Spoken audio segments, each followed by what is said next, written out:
Continuing my series on the Michael Jackson and Diana Ross connection. This is the second part. I did a part one of this series, and if you weren't able to view it, I'll leave a link to part one in the description on this video so you can check it out.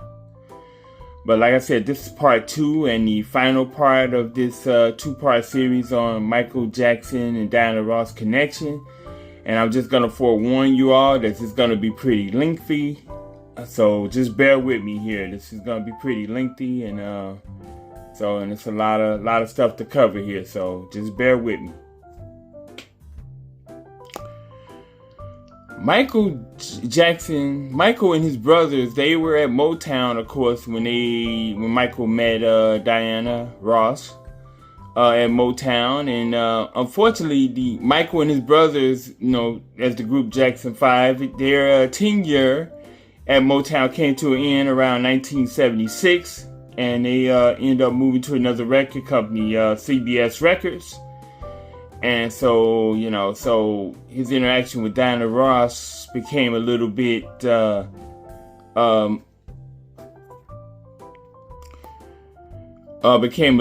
less. His interaction with Diana became a little bit less when he moved to record company. With him and his brothers, as Jackson 5 moved to CBS Records in 1976.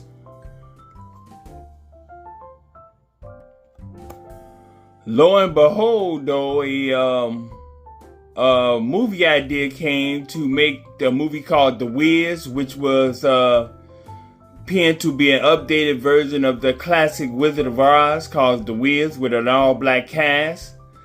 And Diana Ross was set to play the lead role as Dorothy. The producers at the time thought that Diana Ross was a little bit too old to be playing Dorothy, so they really wanted someone who they felt would bring some more life or energy to the movie. And so Diana, I think more so requested or had an idea that Michael would be a great actor to play the Scarecrow. And she reached out to him, and of course, Michael loved Diana, so of course he was ready to jump in that role to play the Scarecrow. So Michael, after accepting the role to play the Scarecrow in The Wiz, he and his older sister LaToya, who were from California, they traveled into New York and got an apartment in New York City together. At that time, and Michael and his sister LaToya. Yeah. So, you see, Michael and LaToya, they shared an apartment at that time in New York City.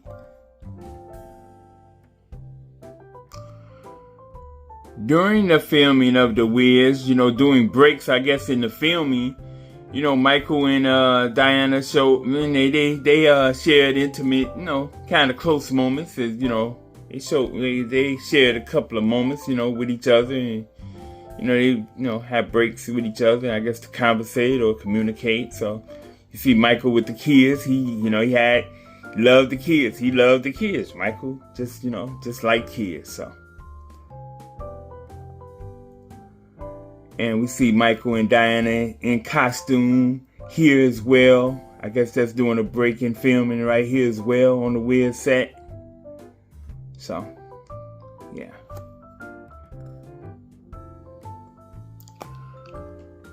The Wiz movie was, most of the filming was done in 1977, and it was a little post-production filming like in early 1978. The movie was released in the United States in October 1978. So, yeah. But while filming was going on for The Wiz around that time, and a little after, The Wiz was released in 1978, 77, 78, when Michael Jackson was around maybe 19, 20-ish, in that age range, and Diana Ross was like 33, 34. Something in that age range. They went out many times. They would hit the New York streets together and hang out together. So they was, while filming The Wiz, and when The Wiz was released, they would hang out in the New York nightlife and enjoy the New York nightlife together, as you see. Yeah. So, yeah. One of their favorite spots to hit at that time together was Studio 54, the famous Studio 54. You see them doing their little dance here. It's Michael and Diana doing their little dance. And yeah, so that was one of the places they loved to frequent when they go out and enjoy New York City nightlife, was Studio 54. The famous Studio 54. A few years later, they was each other's date at the 1981 Academy Awards. Michael was Diana's date. The 1981 Academy Awards. They're on the red carpet here. One of the most glamorous women in the business and one of the hottest young singers, Diana Ross and Michael Jackson. And it's nice to have you both here tonight. How you doing, Diana? Fine, terrific. Michael, this is your escort tonight, huh? I can't hear you. Is he your escort tonight? Absolutely. Oh, This is my day. Look. Are you presenting tonight? I think you are. Yes, Best Supporting Actress. Ah, very good. Yes, and it's an exciting one because they're all this year.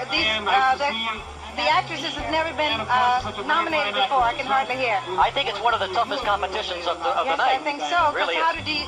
how do you decide what supporting actress is? Yes. I really don't know. Tell us about your dress. Thank you. It's a galanos. Oh, really? Looks beautiful. Thank you very much. Thank you, Michael, for coming by. Thank you, Michael. Thank you, Diana Diana. Ross and Michael Jackson. Diana will be a presenter tonight, Best Supporting Actress. Michael, Diana, one quick minute. Tonight is a night for film. What are your plans in film coming up? We're going to do something soon. He's going to play my son. How do you feel about that? It's great. Now, I know I'm not the only one that caught that laugh, that kind of laugh, when she mentioned that in some movie or something he was going to play her son. Ha, ha, ha, ha. Like they're, yeah, right, like the irony of that. And this is the little tidbits that make me feel like there was a little bit more. Just from right here in 1981, getting into this video, I can see how their relationship seemed to have changed from when I did on part 1 when Michael was a kid to when he became an adult. I think Diana looked at Michael differently. She looked at Michael differently when he got of age, and I can see it. You can see it and you can feel it. I can anyway. I don't know if you all can feel it, but I can feel it. It's a difference there. But let's move on. At the time in 1981, Diana Ross had her own show. She had her own show. I don't know how long it lasted, probably a year or two, but she had her own show that she had. And of course, one of the guests she had on her show was the one and only Michael Jackson. Let's check a little bit of that out.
wow, the hugs they shared was something else. The hugs Michael and Diana shared was something else. You saw that hug. That had some extra oomph in it, that hug, but of love or something. But okay, wow, okay. Yeah. But this is from the that same performance or that same day. They doing a little flirting. Let's check them out. Let's see what they on. Let's see what's going on. I knew that you were going to be a giant star. I really did. Well, thank you. Yeah, but I didn't know. What I didn't know is that you were going to get so sexy.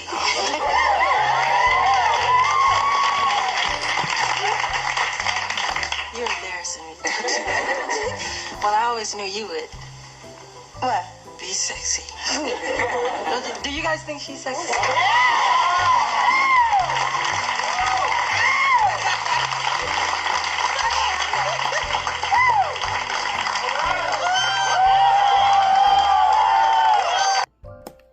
Around that same time in the early 80s, Diana Ross had a concert where Michael attended that concert, and it went sort of like this.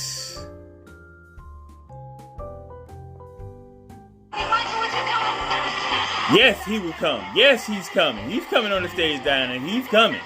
Even though he's supposed to be shy, he's going to come on that stage with Diana. He's going to make it.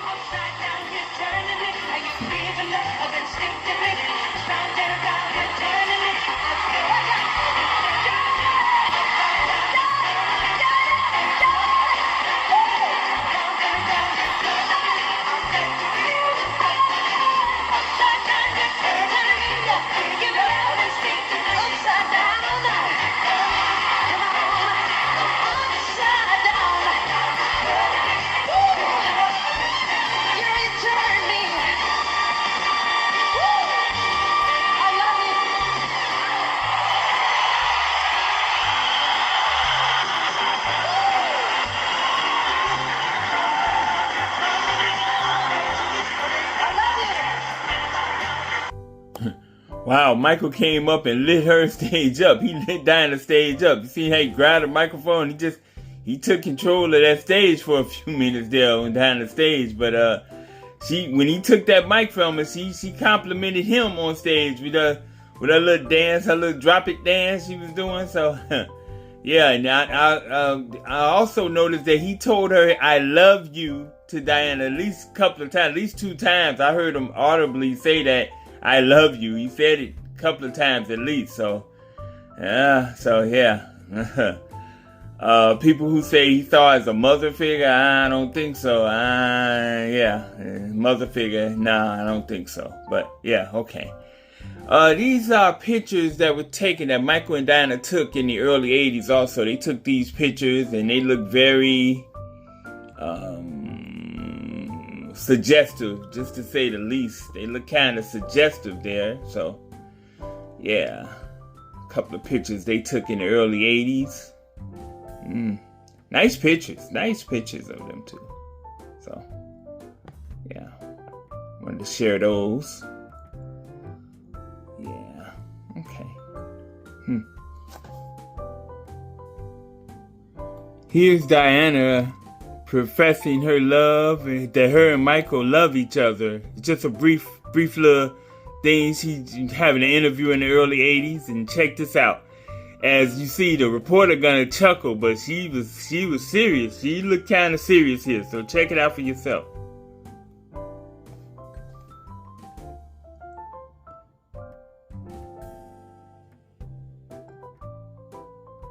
Love, and there's nothing to do about it. There's nothing to say. What I didn't know is that you were going to get so sexy. I think Michael Jackson. If y'all didn't catch what she said, I'm trying to get back so y'all can catch it because it was so brief, I know. And just check this out. I'm going to try it again. There's nothing to do. Michael and I, we're in love, and there's nothing to do about it. There's nothing to say. What I didn't know is that you were going to get so sexy. Now, I hope y'all were able to hear it. Like I said, it was a real quick clip there in that interview. And what she said is Michael and her are in love. and there's nothing he can do about it. Nothing you can do about it. That's what she said. Michael and I are in love. We're in love, and there's nothing you can do about it. And she said that to the reporter as he chuckled, but she seemed pretty serious. So, yeah, move on. Let's move on.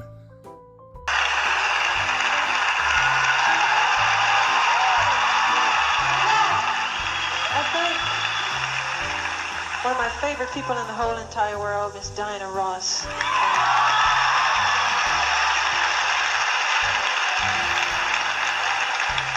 She's been such a special friend to me and has taught me so many incredible, important things. And I'm just so honored that she came here. Dance, right? Innuendo. I just hope I didn't leave anybody.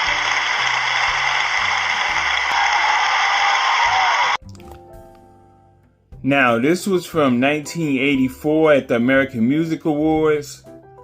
Wow, he just went in and kissed and gave her a hug. Diana Ross, Michael just went in and gave her a hug and a kiss. And the embrace of them, the embrace of them. That is some real love exchange there, that hug there. And the thing that interests me most about that is the thing that interests me most about that is the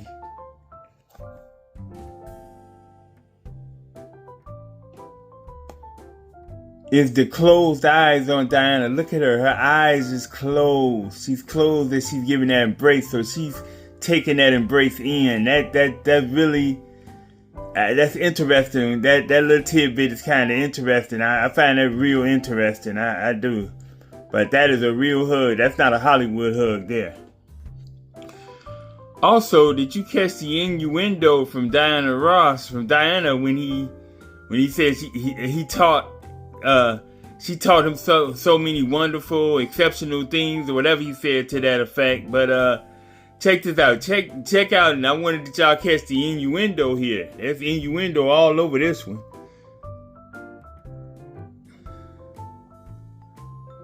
The whole entire world is Diana Ross.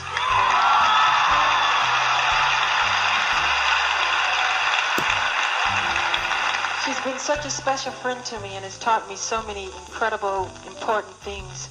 And I'm just so honored that she came here. Dance, right?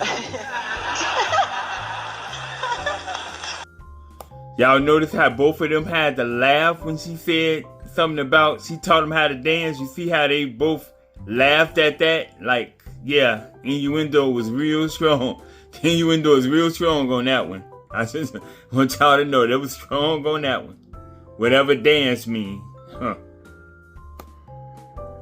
Reportedly, Michael proposed to Diana at least twice in the mid-1980s. With her accepting his proposal at least once, one of those times. He reportedly proposed to her twice, but she at least accepted one of his proposals at one time to get married. So they possibly could have been married, according to a lot of reports. But Diana pulled out. She had second thoughts about it. I guess she was thinking about her career. That age difference. That age difference is one thing, but the fact that Diana, as an adult, knew him since he was 9 years old, that wouldn't have been a good publicity for Diana. That probably would have been a career killer for her. And I think that really played a factor in her really eventually calling that off. So, that really, the mere fact of her knowing him since he was 9 years old, that would have made it, she would have been accused of grooming him and all that, and that would have been a career killer for Diana. Not for Michael. I can see that wouldn't have been a publicity nightmare for Michael, but it would have been a publicity nightmare for Diana. It probably would have killed her career. Probably would have been a career killer for her. So it's understandable, her pulling out and not moving forward on that one. So, all right, yeah. Yeah. That's why when Diana Ross married a Norwegian businessman called Arne Naes Jr. in 1986, it was so hurtful for Michael. It was so hurtful for Michael because he felt like she rejected his proposal after accepting it, and then now marrying this man out of nowhere. So they were kind of close in proximity. From reports I'm getting, his proposal where she accepted his engagement and then flaked on that. And when she got married to this man here, were kind of close in proximity. So with all that's going on, Michael attended the 1986 Grammys, of course, and Diana Ross was there. Michael won Song of the Year award with Lionel Richie for We Are the World at that Grammy presentation. But Diana was also there, and he was noticeably cold toward Diana. He seemed hurt.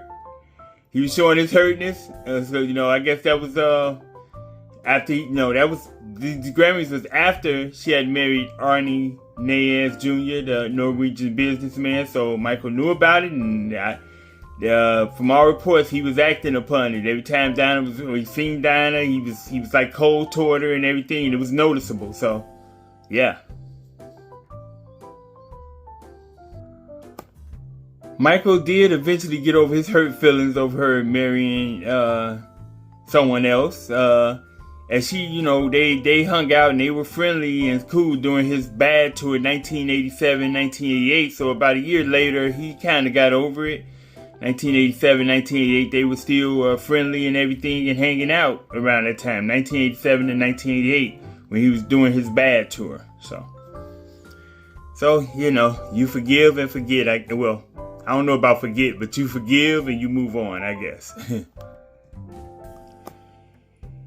In Michael Jackson's 1988 book, Moonwalk, his book Moonwalk that was released in 1988, Michael talked about Diana in there. He had a few sentences to talk about Diana Ross in the book, and I'm just going to sum it up. I'm not no direct quote, but I'm going to sum it up what he said about it. He talked about her marriage in 1986 to Arnie Nayes Jr. He kind of referenced it.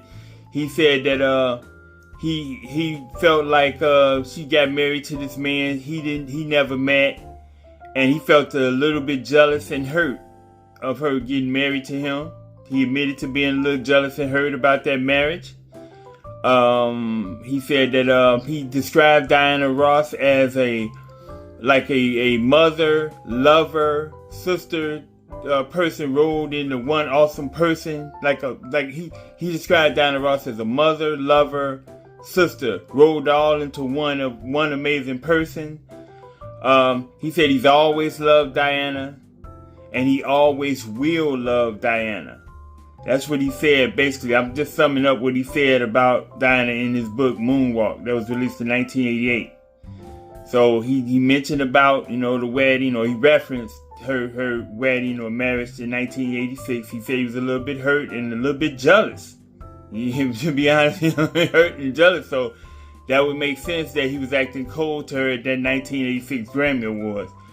But like I said, he described her as a lover, mother, sister rolled into one amazing person.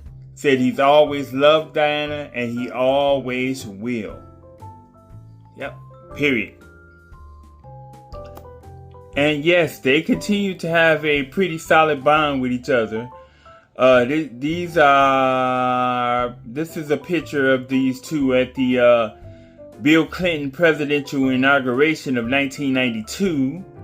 You see Michael, you see Diana there, they holding hands, and they both were at the inauguration of Bill Clinton as president. So they're holding hands, they look like they're still solid. Their bond is still solid. That's 1992. In 1995, while Michael was rehearsing to do a one-night-only concert in New York City in the famous Beacon Theater in New York City, he collapsed while rehearsing, and he was rushed to the hospital. And his wife, his then wife, Lisa Marie Presley, of course, was there at his side, at his bedside. But he had her swiftly kicked out the room, basically, for the arrival of Diana Ross. Diana Ross showed up at the hospital as well, and reportedly he had his wife at the time, Lisa Marie Presley, hurried up out of the room for Diana's arrival, and he prepared the room for Diana's arrival, basically. That's what they're saying. That's what the reports are saying. So, you know, he's still showing his love, his great love for Diana. And, I wanted that was in 1995. So, and he prepared the room for her arrival. The love of his life. Of course, Michael ended up being okay in that 1995 collapse during rehearsal. The concert didn't go off, but he was okay. So about a year later, Diana was performing at the Monaco World Music Awards, and Michael attended. And look at her and Michael. Look at her and Michael. Call me. No matter where you are, no matter how far, just call my name. Let me play this again so you can see it. This is Diana Ross performing the 1996 World Music Awards. Michael was in attendance.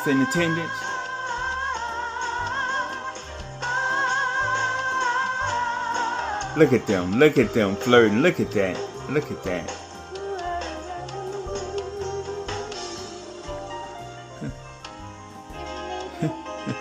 Call me. No matter where you are, no matter how far, just call my name. I'll be there. Blowing kisses. If you need me, call me. Ain't no mountain high. Yeah, you could just tell that bond was still strong between them, and Michael just adored her. He adored her, and I don't care what nobody say. I don't get motherly figure from their interaction. I don't get none of that. I don't get no type of motherly nothing in their interaction on any. Well, the closest I got to motherly type of interaction was when Michael was a child with the Jackson 5, maybe somewhat motherly, but I think more so big sisterly Diana was. But as an adult, I get nothing type of motherly type of vibe from Diana's interaction with Michael. But hey, everybody's open to their opinion. As time went on from there, Michael and Diana really saw each other a lot less. You know, I think the love between them was still strong. It was still strong between them, but Michael, when he was going through his challenges, like in the 2000s and stuff like that, he chose to push a lot of people that was in his life away from him and keep them at a distance from him. And Diana was, most people in his life, he was keeping, distant from him. That I guess the ones he loved the most, he was keeping. He was known to was keeping them from him as he was going through his ordeal. I guess as I look into it, it was people he was having his challenges with drugs or pain medication or something like that. But he wanted to keep most people that was trying to save him or care for him, or he knew that would try to get him off of that. He wanted to keep them away. Even his family members, that to keep them away to a degree. So I think that's part of what happened there. I think with Michael at that time, because he didn't want to hear, I guess, when you don't want to hear nobody giving you the speech or whatever, sometimes, people push those people away, or you don't want to see people that you love see you in a bad type of condition, like way.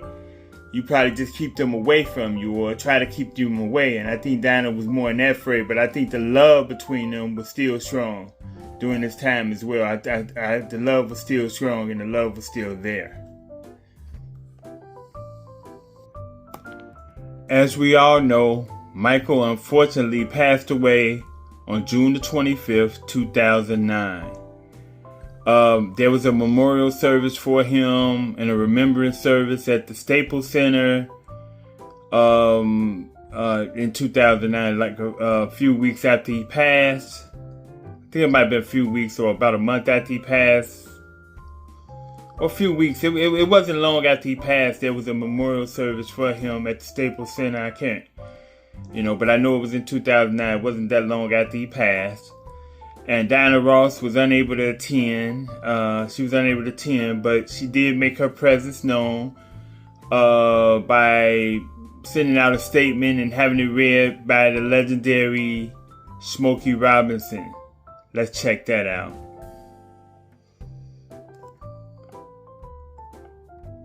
Trying to find closure. I want you to know that even though I am not there at the Staples Center, I am there in my heart. I've decided to pause and be silent. This feels right for me.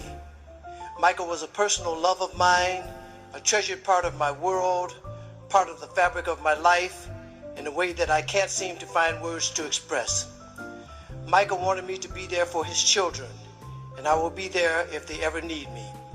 I hope today brings closure for all those who loved him. Thank you, Catherine, for sharing your son with the world and with me. I send my love and condolences to the Jackson family. Diana Ross.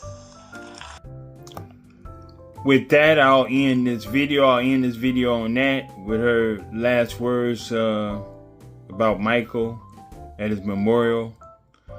And I hope you enjoyed this. This is part 2 of the Diana Ross Michael Jackson connection. The last part, the final part. Thank you for being patient with me during this video. Like I said, this is the last part 2 of the series on these two. I hope you enjoyed this video. Please feel free to like, share, and comment on this video. Also, subscribe to my channel if you haven't already. All I can say is that they had great love for each other, and wow. Unfortunately, Michael is not with us anymore, but Diana is still with us. So yeah. So fortunately, she's still with us. But yeah, like I said, I'm gonna end the video here. I hope you enjoyed it. Also, like I said, part 1 of this series, I'm gonna leave a link in the description below on this video, so you can check that out. Thank you for watching, and I'm out on this one.